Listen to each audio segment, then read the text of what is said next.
what made you shift from the larger companies like Adobe and then shifting to very small startup, which is, let's say, MedLife at that time? So what made you shift from larger company to the smaller one? I think a set of companies were really, really thought of as amongst very good organizations, like you said, Reckitt Benckiser, Hindustan Unilever, Adobe Systems, and so on. Like anybody who has just cleared college, I wanted to work for these companies because that's the way we thought. But in hindsight, I think I learned a lot.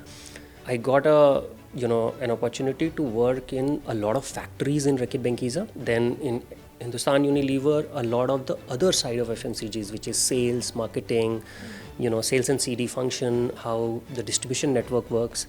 The grounding of why different HR processes are different in different organizations.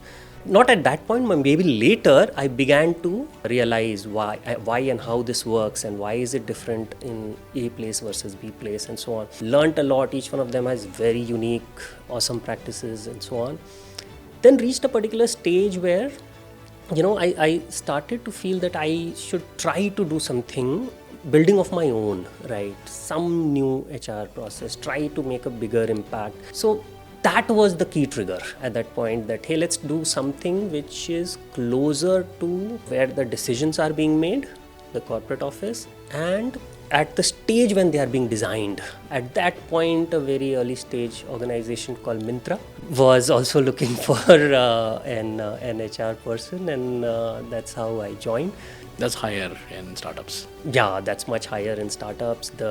You can see that different phases come faster, quick scale up, quick maturity, and you are able to then you have to adapt and change different practices. So I remember post Myntra, then there was a brief stint at a early stage healthcare startup called MedLife. Actually, it was very promising but didn't do well around the pandemic time. We sold it to PharmEasy and then Meesho, and Meesho has been phenomenal since then.